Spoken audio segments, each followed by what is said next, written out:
Então vamos lá, Lucas 10, versículo 38, diz assim: Quando eles seguiam viagem, Jesus entrou numa aldeia, e certa mulher chamada Marta hospedou-o na sua casa. Marta tinha uma irmã chamada Maria, que assentada aos pés do Senhor, ouvia o seu ensino. Marta agitava-se de um lado para outro, ocupada em muitos serviços. Então se aproximou de Jesus e disse: O Senhor não se importa com o fato de minha irmã ter deixado que eu fique sozinha para servir? Diga-lhe que venha me ajudar. Versículo 41. Mas o Senhor respondeu: Marta, Marta, você anda inquieta e se preocupa com muitas coisas, mas apenas uma é necessária. Maria escolheu a boa parte, e esta não lhe será tirada. Amém? Deus, em nome de Jesus, abrimos os nossos corações nesta manhã, pedimos que o Senhor fale conosco, pedimos que o Senhor use a minha vida, Pai, e revele o Teu ensino, o desejo do Teu coração para nós neste dia, Pai. Que a Tua palavra acrescente a nossa fé, que a Tua palavra desafie e inspire os nossos corações e que possamos sair deste lugar abençoados nesta manhã. Em nome de Jesus. Amém. Amém? Amém.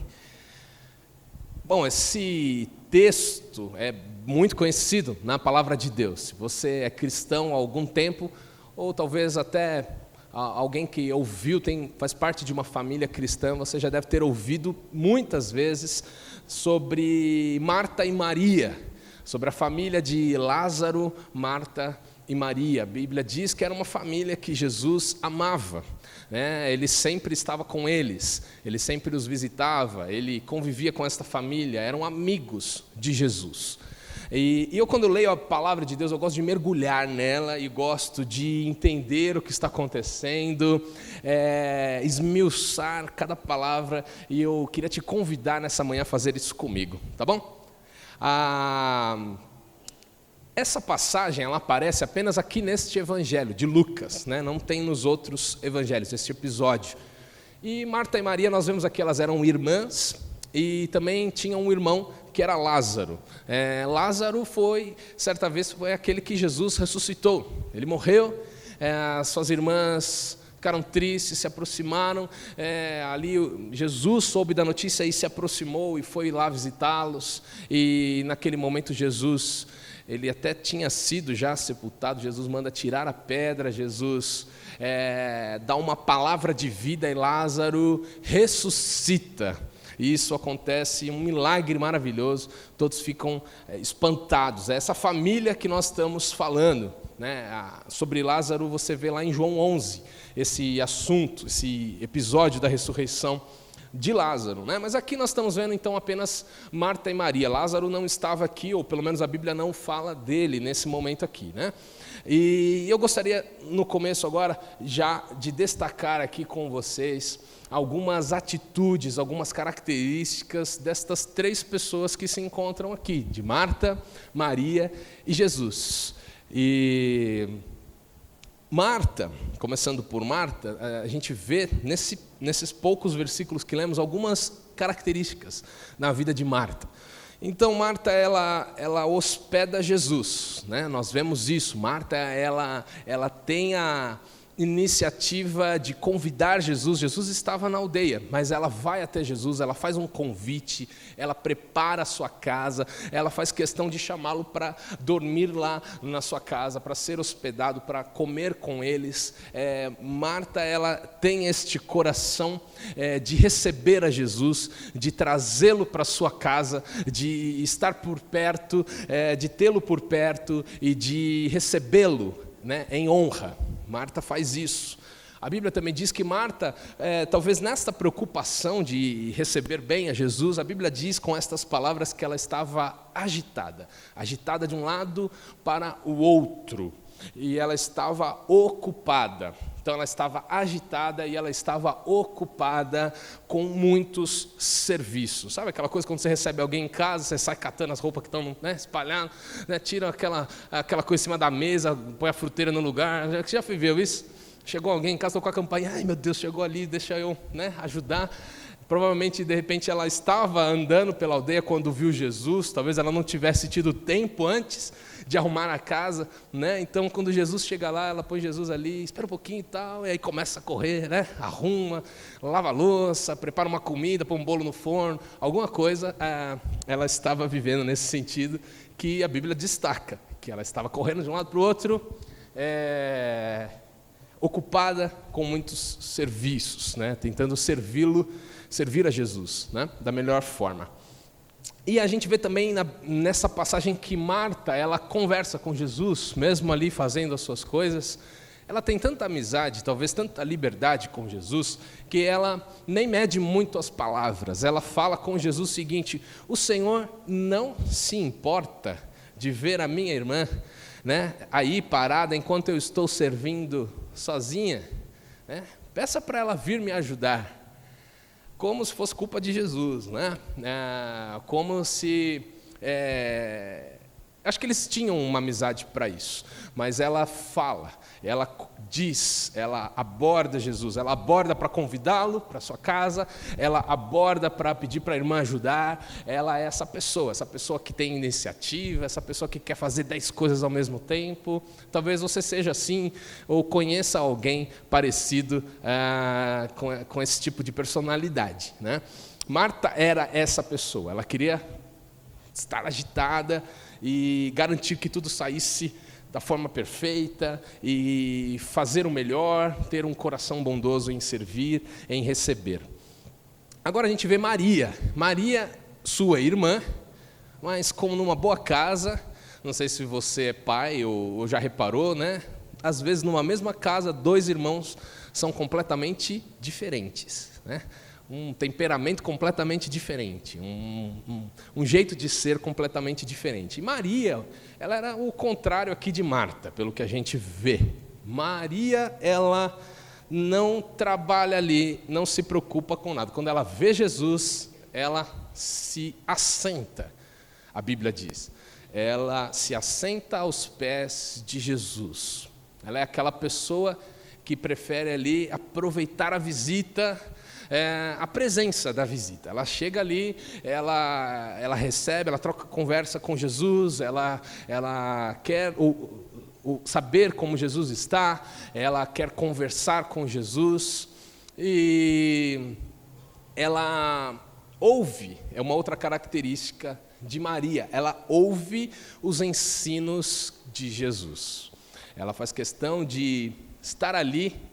O tempo para Maria parou. Maria estava ali para ouvir. Maria estava ali para receber, aproveitar, ter um tempo de qualidade, extrair ao máximo daquele acontecimento, da presença de Jesus, da conversa com Jesus, dos ensinamentos que Jesus estava compartilhando. É engraçado porque enquanto Marta fala, Maria ouve, né? Marta, ela traz Jesus para sua casa, ela recebe Jesus, mas ela não para ouvi-lo, né? Ela recebe Jesus, ela gosta de Jesus por perto, ela abre a porta da sua casa, ela traz Jesus, ela corre para servi-lo, mas ela não o ouve. Ela fala, ela cobra de Jesus, mas ela não ouve. Maria ouve. Maria para o tempo, para o espaço e senta e conversa e quer desfrutar da companhia. Maria é essa pessoa. E Jesus, no meio de tudo isso, a gente vê que Jesus, ele está no povoado, ele entra na aldeia. Então Jesus, ele está ali por perto, está acessível, está ao alcance das pessoas daquela aldeia, daquela cidade, mas apenas ali Marta vai convidá-lo para entrar na sua casa. Então você vê que Jesus, ele é recebido por Marta, e Jesus, ele é ouvido por Maria, e Jesus também, ele é questionado por Marta, porque Marta também cobra dele que a sua irmã o ajude. Mas só aqui eu já vejo muitas lições para as nossas vidas. Só aqui eu começo a ver que existem tipos de pessoas que conhecem Jesus, amam a ideia de Jesus estar por perto, que convidam Jesus para entrar na sua vida, na sua casa, que recebem Jesus, que o hospedam, que o convidam, mas que não têm tempo para ouvi-lo. Pessoas que não têm um coração aberto, um coração disposto para ouvi-lo, que preferem correr de um lado para o outro, que estão agitadas, que estão ocupadas e que não conseguem ouvir a Jesus. Está fazendo sentido? Sim ou não? Amém? Amém. Mas eu também sei de pessoas, conheço pessoas que estão dispostas a ouvir o que Jesus tem, a receber o que Jesus tem, a parar tudo o que estão fazendo, pura e simplesmente para aprender algo de Jesus, para receber algo novo de Jesus, para estar aos seus pés. Maria é essa pessoa. Maria é esta pessoa. E quando eu leio a Bíblia, eu faço questão de frisar e de entender o que está escrito. O que está escrito, literalmente, que é muito importante. Mas eu gosto também de entrar na história, como eu disse, e ver as entrelinhas, e entender e ler na Bíblia o que não está escrito. E ler na Bíblia o que está no contexto. Ler na Bíblia o que está no plano de fundo. Ler na Bíblia o que podemos ver e entender por alguma atitude que se lê.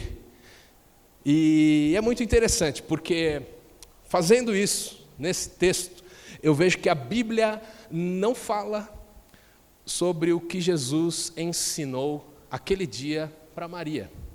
Você já reparou isso? A Bíblia fala sobre o que Jesus disse para Marta. Para Marta, Lucas registra isso no seu evangelho, inspirado pelo Espírito Santo, ele deixa bem claro, com todas as letras, o que Jesus disse para Marta. Mas não diz o que Jesus disse para Maria, naquele dia. Com certeza, Jesus ensinou algo, que a Bíblia diz que Jesus ensinou. E a Bíblia diz que Maria ouvia o seu ensinamento. Mas Marta não recebeu aquele ensino, porque ela estava ocupada, ela estava agitada. Eu e você não recebemos este ensino, porque a Bíblia não registra. A única pessoa que recebeu aquele ensino, este ensino de Jesus, foi Maria.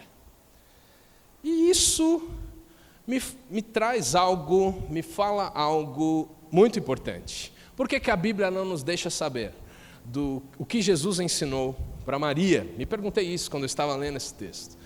E eu tiro uma lição aqui para a minha vida, que a intimidade com o Senhor é para aqueles que estão perto dEle. Eu não estou perto ali de Jesus, não estive perto de Jesus neste dia, nem você, e nem Marta.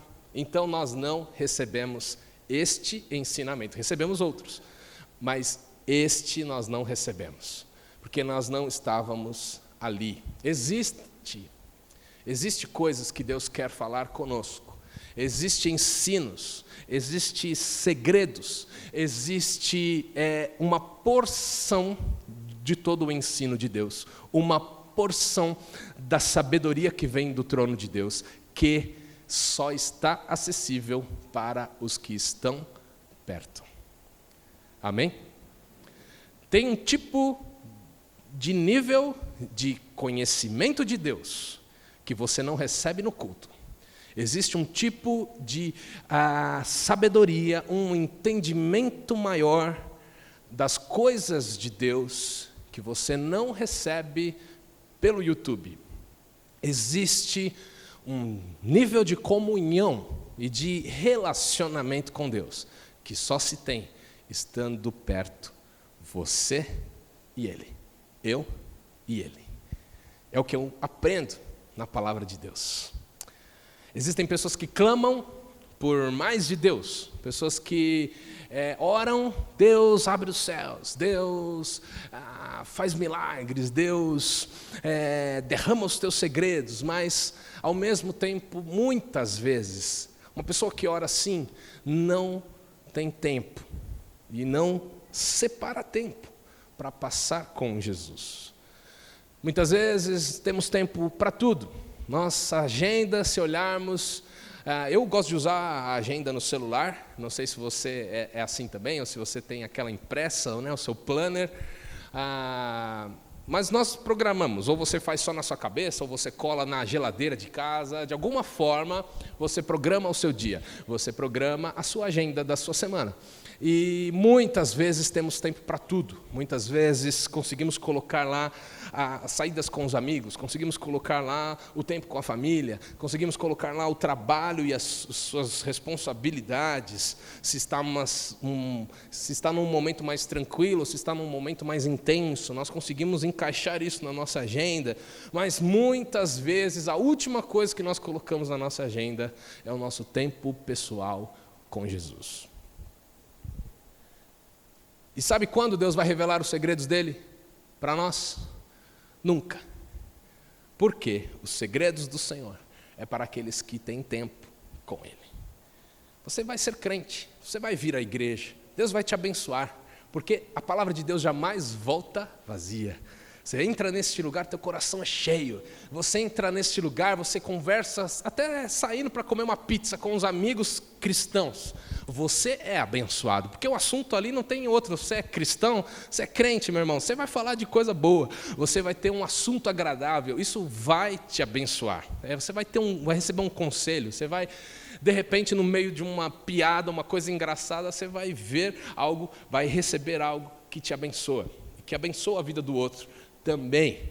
Mas você vai estar sempre num nível atrás do que Deus gostaria de fazer na tua vida, se você não entregar um tempo a sós com Ele, se você não empenhar isto. Eu quero ler com você aqui, Salmo 25, versículo 14. O salmista diz o seguinte, eu separei aqui duas versões, né? Na RA diz assim: a intimidade do Senhor é para os que o temem, aos quais Ele dará a conhecer a sua aliança. Essa é na RA. E na Nova Almeida atualizada diz o seguinte: o Senhor confia o seu segredo, diga segredo. O Senhor confia o seu segredo aos que o temem, aos quais Ele dará a conhecer a sua aliança. Aqui eu entendo que Deus não é para todo mundo. Meu Deus, o que Ele está falando? Deus não é para todo mundo. No nível de segredos e intimidade, não. Deus é para os que o temem, a Bíblia diz. Para os que o buscam. O que significa temer a Deus? Significa tê-lo em honra, significa priorizá-lo, significa dar a devida reverência a Deus, dar a devida atenção. Isso é temor ao Senhor, não é ter medo, como se Deus fosse te castigar. Quando a Bíblia fala de temor, fala sobre honra, fala sobre dar atenção, sobre priorizar, sobre ser a pessoa mais importante na nossa vida. Quando nós fazemos isso, Deus nos dá a conhecer a sua aliança, os seus segredos. Amém? A sua intimidade. Então, eu quero te falar uma coisa. Você quer ter um ano abençoado? Amém? E o desejo do meu coração é que nós todos aqui tenhamos um ano abençoado. Mas você quer ter um tempo abençoado? Invista tempo na presença de Deus. Amém? Você precisa colocar isso na sua agenda. Você precisa ser intencional nisso. Sabe, a tua fome, o teu desejo por Deus tem que ir além do culto na igreja. Precisa ir além de um vídeo no YouTube ou de um podcast que você gosta. A presença de Deus precisa ser a prioridade nas nossas vidas. Nas nossas vidas. Nós dependemos disso, nós fomos criados com esse fôlego que veio de Deus e que é um fôlego eterno, que é um fôlego que vai além deste mundo físico e natural. É um fôlego que só é preenchido na presença de Deus. Amém? A Bíblia fala também sobre atitudes de Marta e Maria, né? Deixa claro que atitudes boas de Marta e também deixa ali destacado atitudes ruins de Marta, né? Quando ela está ocupada, quando ela está agitada, quando Jesus meio que corrige ao que ela pergunta, ao que ela está cobrando a Jesus, né? Isso me faz pensar que quantas vezes nós damos esse vexame, não é verdade? Quantas vezes nós nos colocamos nessa posição de achar que podemos cobrar Jesus de alguma coisa, não é verdade? Já aconteceu só comigo? Ou com você também? De muitas vezes a gente achar que Jesus precisa nos explicar algumas coisas, ou achar que Ele precisa agir em alguma situação do jeito que a gente quer.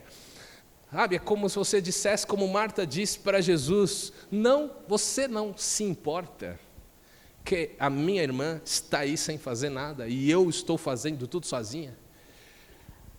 Muitas vezes a gente se encontra nessa posição, né? Isso é só um adendo, eu não queria falar muito sobre isso.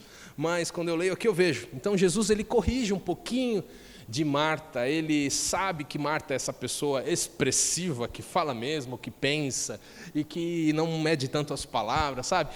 Muitas vezes não pisa tanto em ovos para falar, você deve conhecer alguém assim, né? Mas Marta era essa pessoa e Jesus entende, então Jesus não vai embora ofendido, né? Jesus ele só corrige um pouquinho do que Marta está falando, ele fala, calma Marta, Marta, Marta. Quando ele chama duas vezes, ou aconteceu dele chamar a primeira e ela não está ouvindo, né? Porque ela falou alguma coisa para Jesus e já saiu para lavar louça de novo. Marta, aí de repente ela está lá, Marta, ele chamou de novo. Não sei por que a Bíblia diz que Jesus falou duas vezes Marta. Ou pode ser também que Jesus falou só para acalmar ela. Marta, Marta, tipo, respira, vou falar uma coisa importante. Mas Jesus falou, Marta, Marta, você está cansada, você está ocupada com muitas coisas. Você está inquieta, mas apenas uma é necessária. E Maria escolheu a melhor parte. Então a Bíblia fala sobre atitudes boas e ruins de Marta.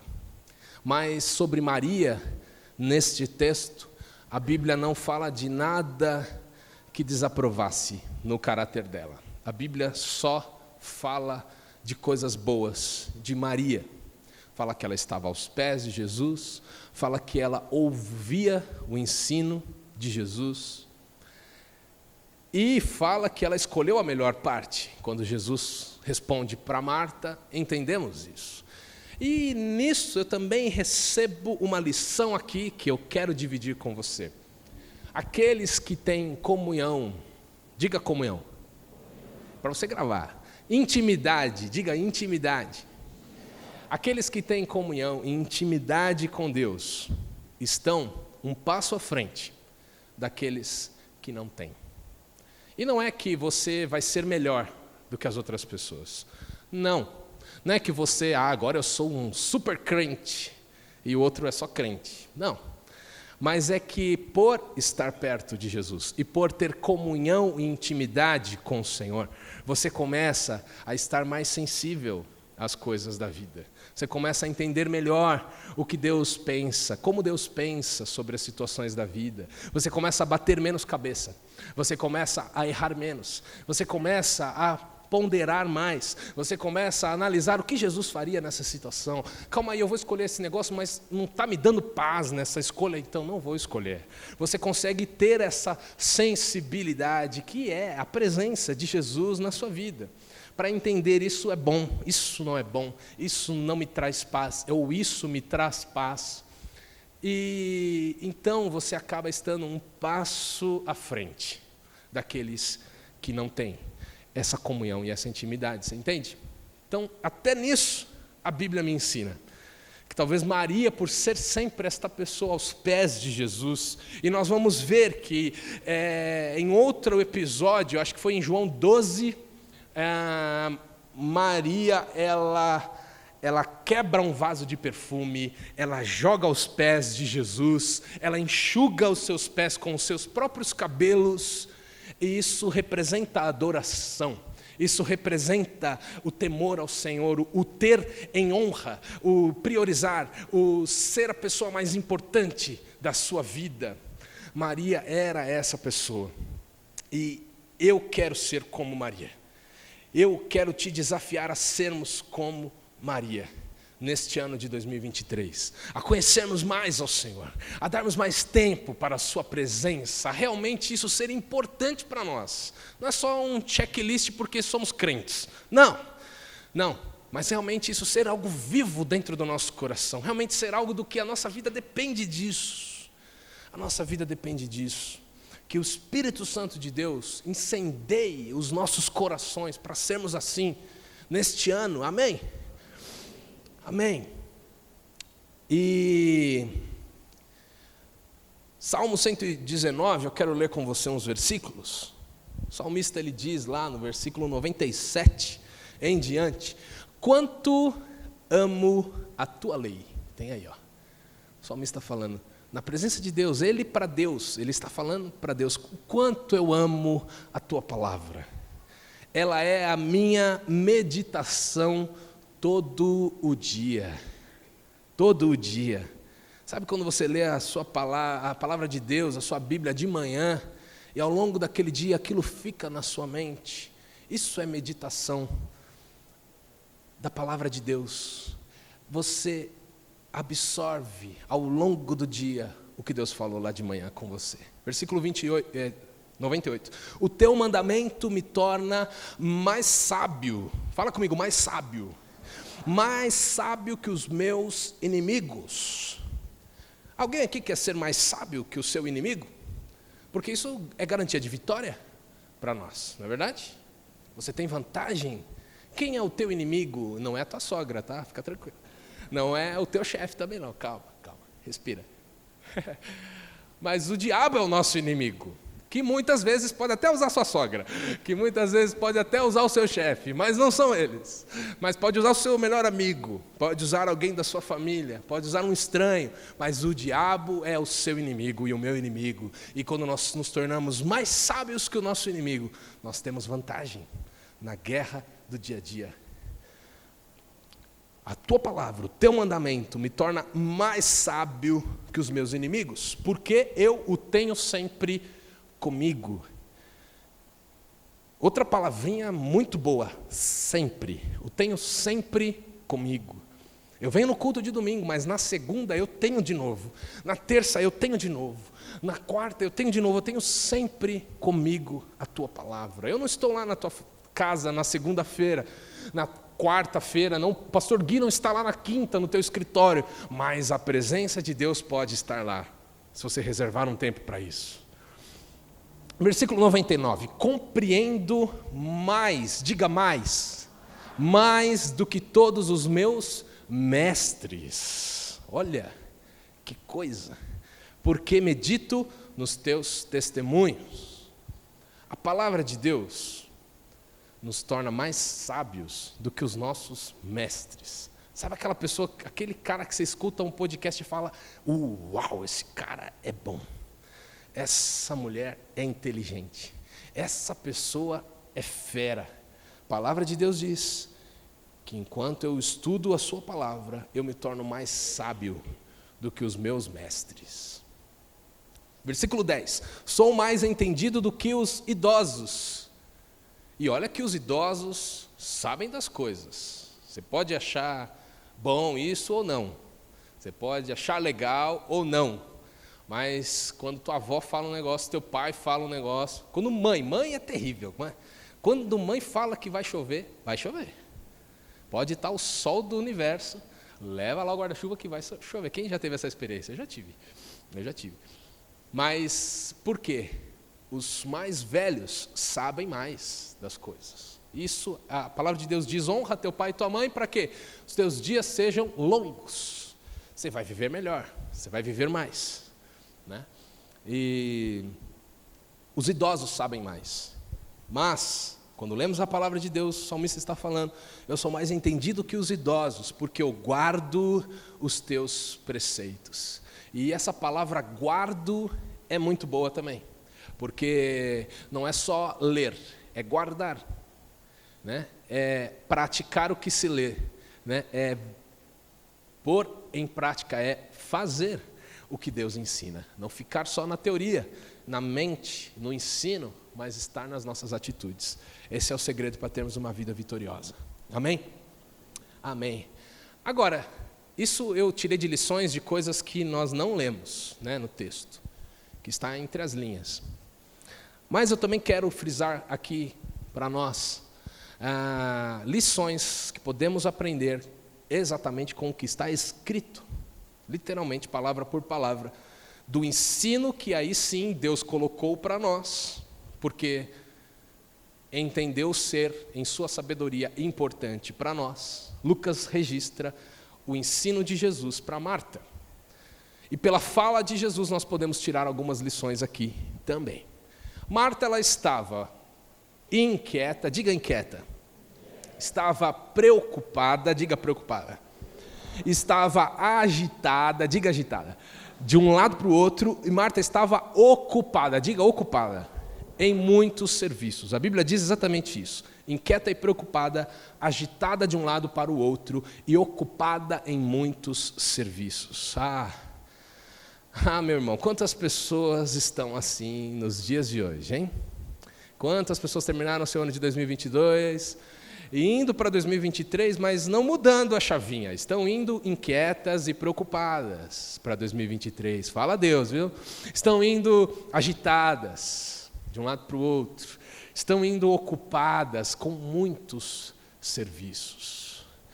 Sabe de uma coisa? As doenças chamadas como psicossomáticas, sabe do que eu estou falando? Doenças na alma, né? Estresse, na mente. Esse tipo de doenças lideram um ranking dos males desta geração. Pessoas agitadas, pessoas preocupadas, pessoas inquietas, pessoas ocupadas, porque produtividade é sinônimo de sucesso, muitas vezes nos dias de hoje, ou talvez para a cabeça de alguns, e aí parece que eu preciso estar mais ocupado, eu preciso mostrar que estou ocupado, ou eu quero mesmo, as coisas são interessantes, mas eu me torno uma pessoa ocupada. Quantas pessoas estão assim? Eu pus lá no Google sobre doenças psicossomáticas, e a definição é o seguinte: doenças psicossomáticas são desordens emocionais ou psiquiátricas que afetam também o funcionamento dos órgãos do corpo.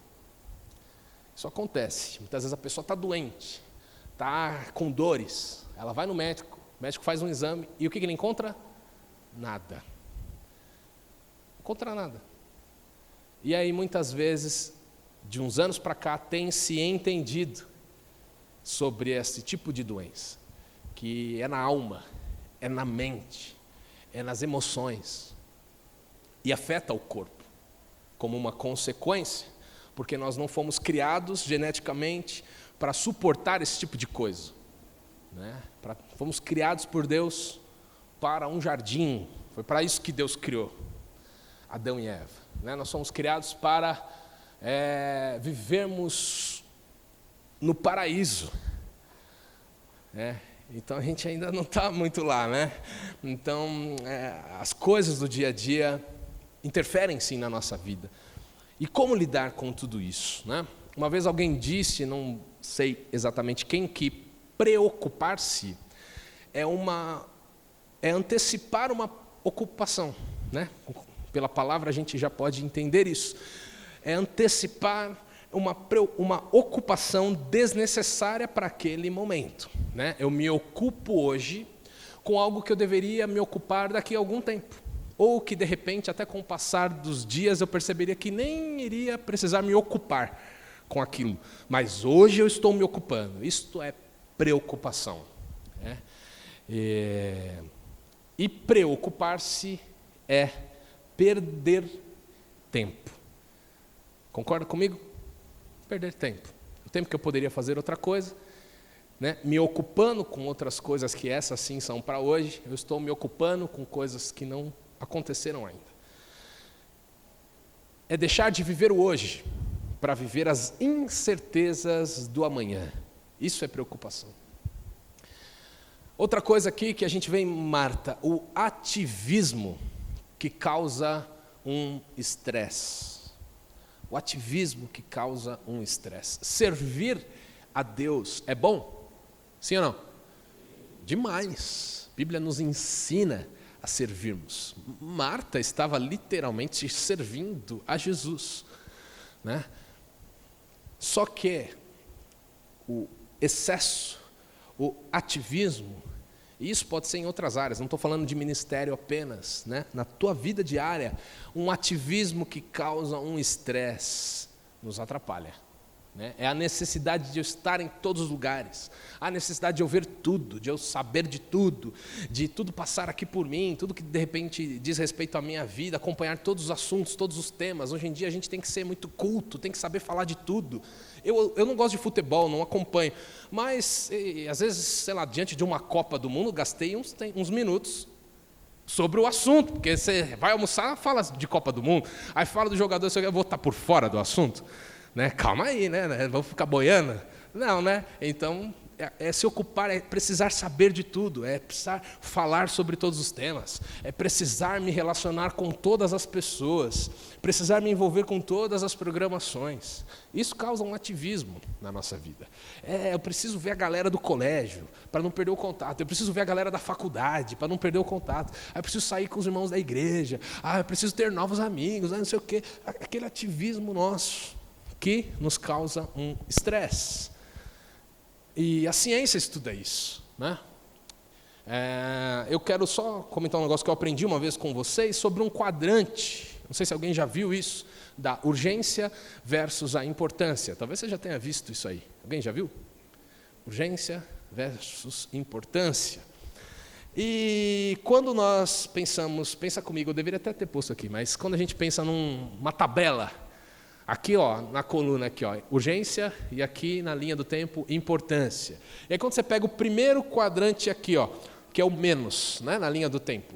Então é menos urgente e menos importante. Consegue visualizar isso? Está bem no comecinho aqui. Menos urgente e menos importante. Aí, essas coisas nos roubam tempo. Né? A ciência explica isso, coachings explicam isso. Né? As pessoas começam a perceber que é necessário estudar o comportamento humano para se ter uma vida melhor.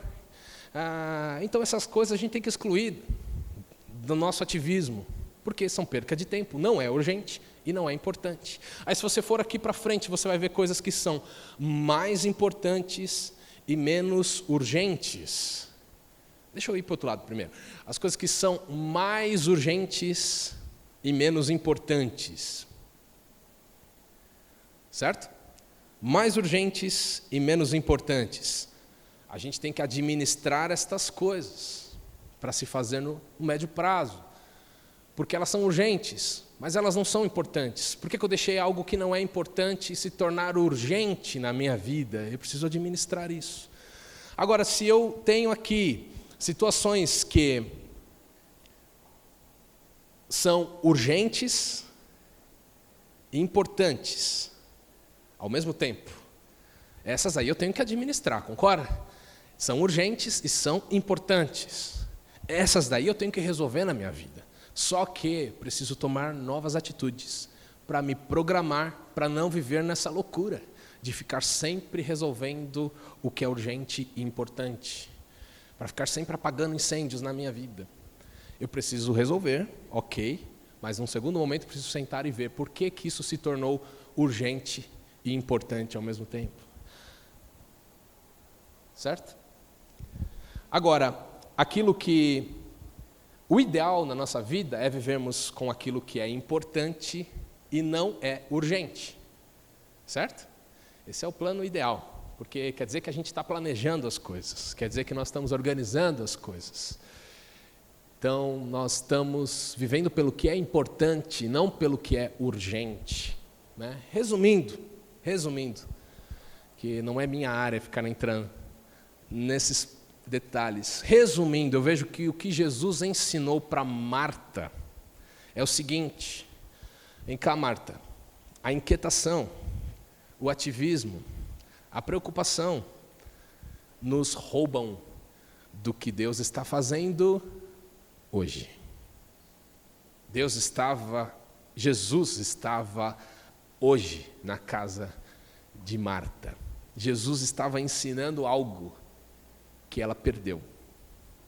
Jesus quer me ensinar algo novo hoje. E se eu estiver envolvido nesse negócio de preocupação, inquietação e ativismo, eu vou perder o que Jesus queria me ensinar hoje.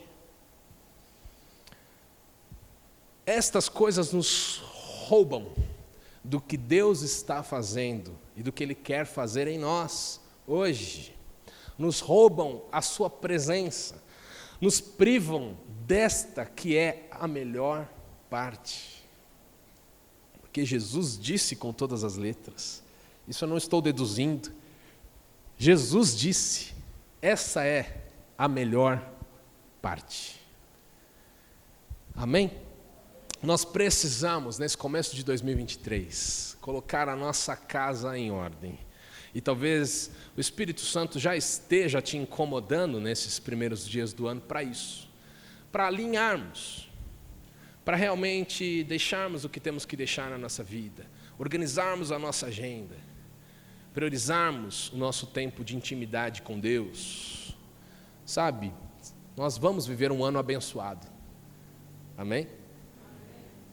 E Jesus quer participar desse ano na nossa vida.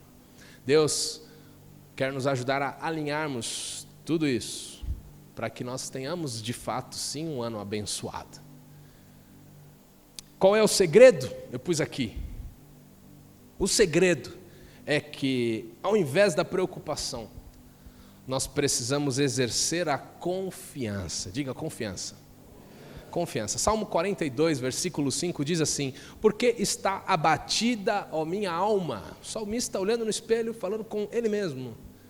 Você já se deparou numa situação assim? Você olha no espelho e fala: ô Silas, e aí meu? Por que está assim?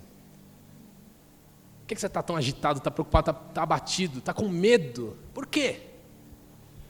E aí o salmista faz isso com ele mesmo. Ele olha para a sua alma, para dentro de si, ele diz: porque está abatida, ó minha alma? Porque se perturba dentro de mim? E ele mesmo diz para ele mesmo: espere em Deus. Quantas vezes a gente tem que olhar no espelho e dizer: Silas, espere em Deus, pois ainda o louvarei, o meu Deus e meu auxílio.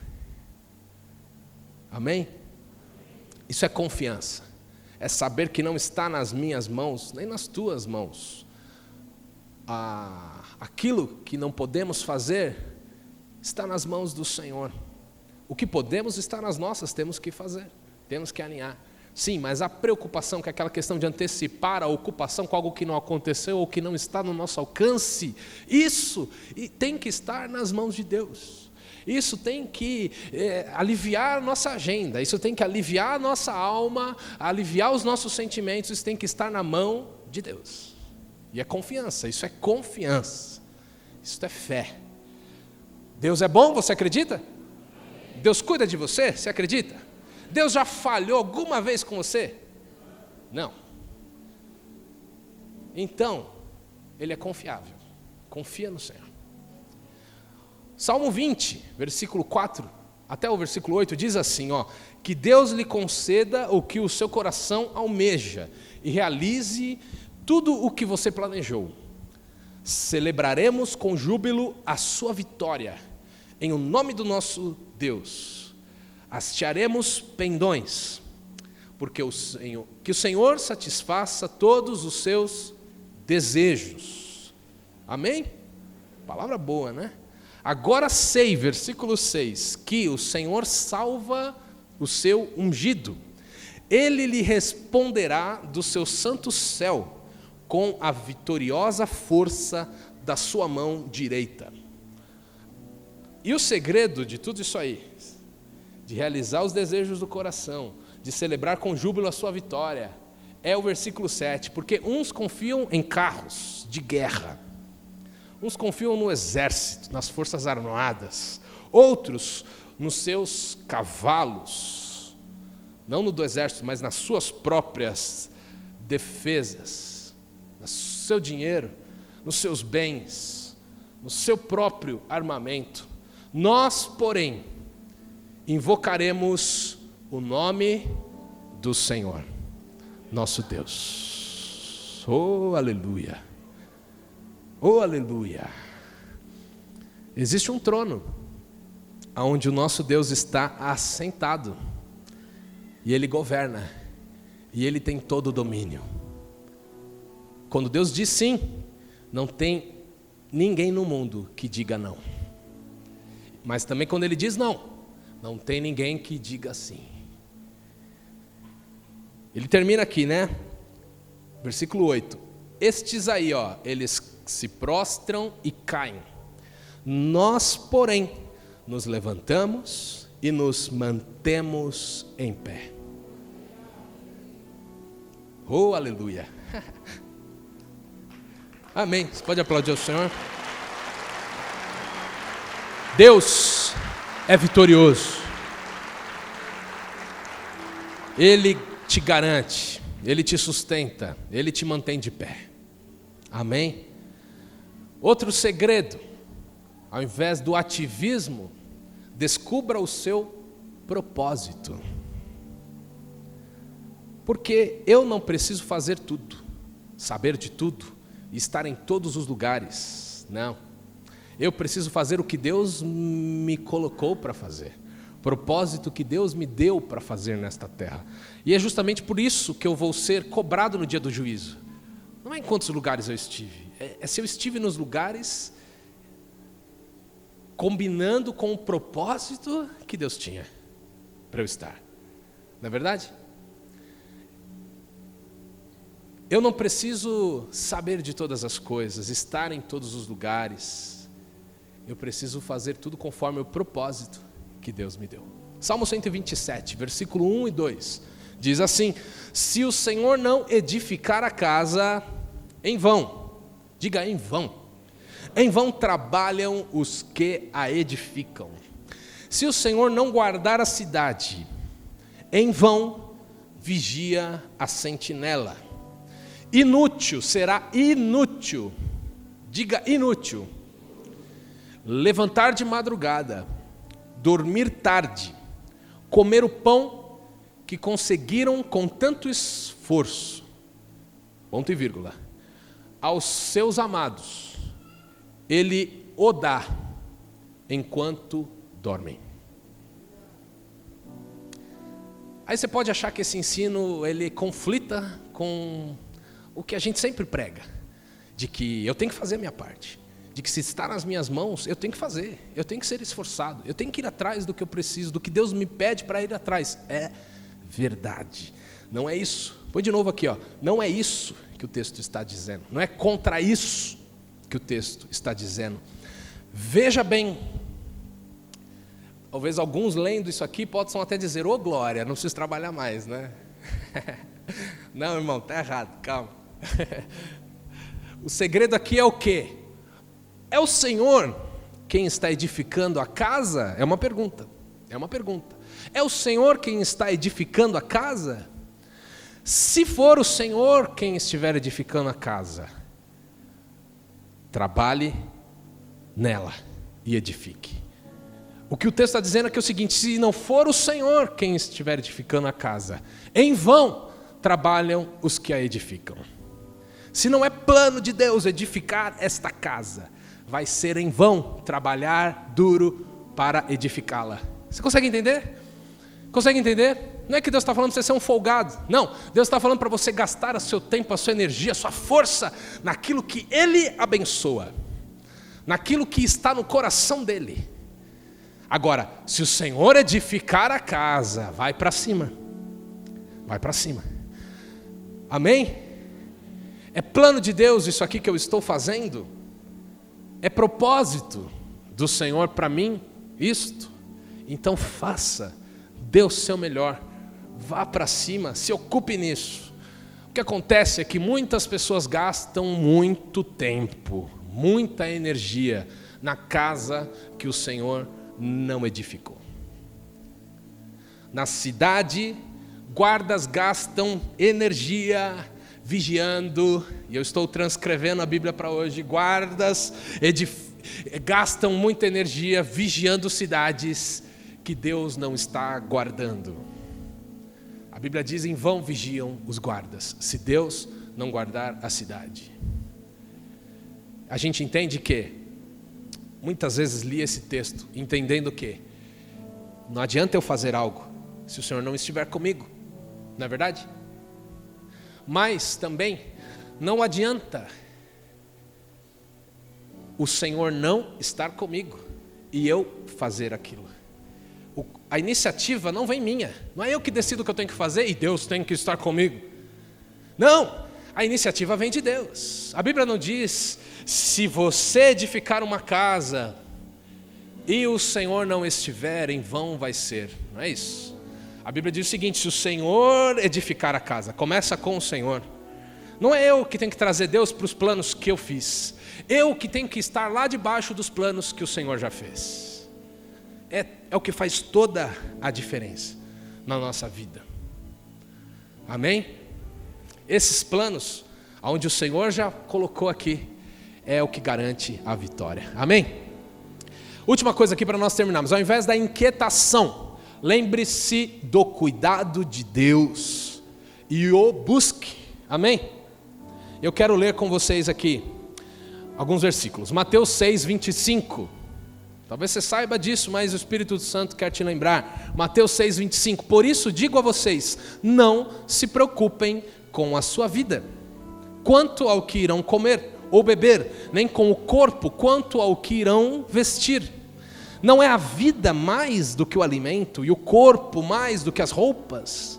Versículo 26, observem as aves dos céus, elas não semeiam, não colhem, nem ajuntam em celeiros. No entanto, o Pai de vocês que está no céu as sustenta. Será que vocês não valem muito mais do que as aves dos céus? Quem de vocês, por mais que se preocupe, pode acrescentar um côvado, um tantinho, 1 metro ao curso da sua vida? Versículo 28. E por que se preocupam com o que vão vestir? Observem como crescem os lírios do campo. Eles não trabalham, não fiam. Eu, porém, afirmo a vocês que nem Salomão, em toda a sua glória, o homem mais rico que já existiu, se vestiu como qualquer um deles.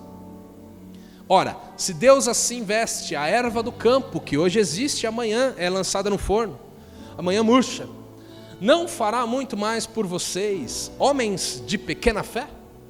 Portanto, ele conclui: não se preocupem, dizendo: o que comeremos, que beberemos, ou com que nos vestiremos? Porque os gentios, que não é o povo de Deus, é que procuram essas coisas. Agora, o Pai de vocês que está no céu sabe que vocês precisam de todas elas. Mas busquem em primeiro lugar, diga primeiro lugar, o reino de Deus e a sua justiça, e todas estas coisas lhes serão acrescentadas. Portanto, não se preocupem com o dia de amanhã, pois o amanhã trará os seus cuidados. Basta ao dia o seu próprio mal. A melhor parte da vida, Maria descobriu. Jesus nos ensina com esse texto. Quer saber de uma coisa? Aquela família era uma família muito especial para Jesus. Lázaro, Marta e Maria. E ali naquela família, Jesus voltaria muitas outras vezes. Jesus estaria naquela casa. A Bíblia diz que ele amava. Lá em João 11, quando você vê a ressurreição de Lázaro, diz que ele amava aquela família. Eles viveram muitas coisas juntos. Ali Jesus tantas vezes comeu com eles.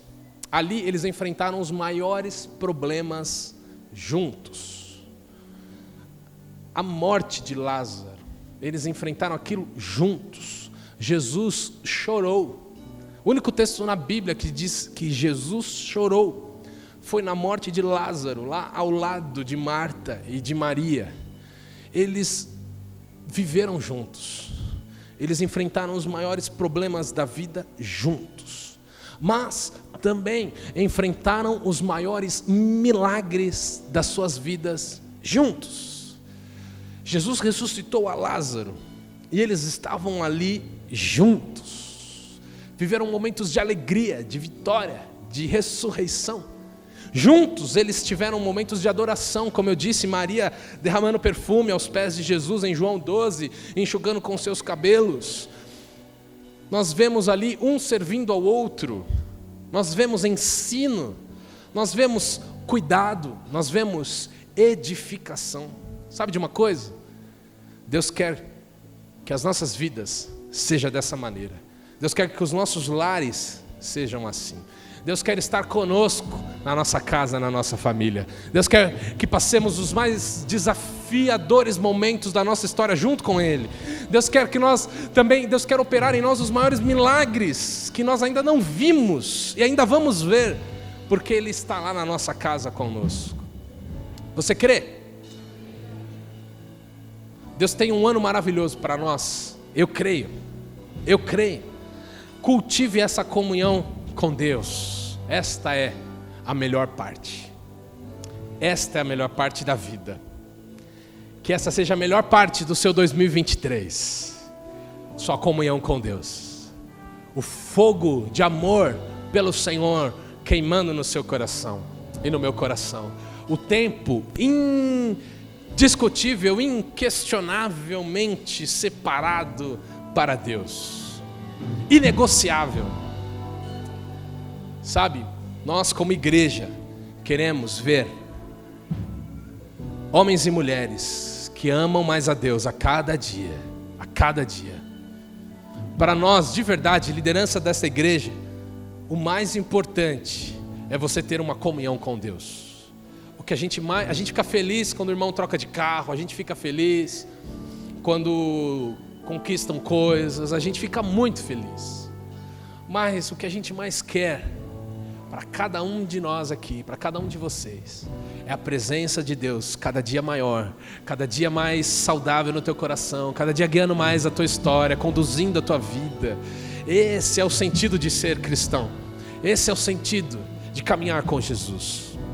Sabe, lá no aplicativo da igreja, depois você pode olhar lá. Nós separamos este ano lá em leituras. Você vai lá no aplicativo, lá nos 3 pontinhos no mais, vai lá em leituras. Tem um devocional diário para você ler a Bíblia esse ano lá. Nós estamos incentivando nossos connects a fazerem isso. Sabe, se desafie, faça isso. Todos os dias, leia lá uns capítulos da palavra de Deus. No final do ano você vai ter lido a Bíblia toda, ou pelo menos uma boa parte dela. E Deus vai ter falado com você todos os dias. Todos os dias. E você vai descobrir coisas como Maria descobriu, que ninguém mais descobriu, que ninguém mais experimentou, experiências suas com Deus. Faça isso. Está no teu alcance, aí na tua mão. Amém? Hoje eu vim aqui, na verdade, para te desafiar a fazermos uma aliança com Deus, a consagrarmos as nossas vidas, a renovarmos esta aliança pessoal com o Senhor. Sabe, hoje é um bom dia para nos comprometermos em mudar algumas atitudes, em investir maior tempo naquilo que é mais importante. Amém? Você pode levantar? Hoje é um bom dia para nós entregarmos a Deus tudo o que nos atrapalha e o que nos impede de vivermos a melhor parte do que Ele tem para nós. Marta era o ativismo, era a inquietação, era a preocupação, era sim o excesso de atividades e ocupações. Ela estava ocupada para Deus. Mas o que é que pode, o que poderia atrapalhar a tua vida com Deus nesse ano? O que é? Pergunte para você, diga para Deus: Deus, eu quero tirar isso da minha vida, eu quero administrar isso na minha vida, para que eu tenha um ano que eu possa priorizar a tua presença, para que eu possa viver o que o Senhor tem para mim, que eu possa confiar no Senhor e não me preocupar, que eu possa entregar ao Senhor aquilo que não está no meu controle, que eu possa buscar o teu propósito ao invés de tentar me envolver com tudo, saber o que o Senhor tem para mim. Em nome de Jesus, entregue a Deus suas inquietações, suas preocupações, seus medos, seus pessimismos, as suas dúvidas, o seu ativismo, entregue para o Senhor. Ele está aqui. Amém? Você recebe essa palavra? Então feche os seus olhos. Feche os seus olhos enquanto os irmãos ministram aqui. Feche os seus olhos, levante as suas mãos e ore. Ore com a sua palavra, com a sua boca. Diga para Deus. Diga para Deus.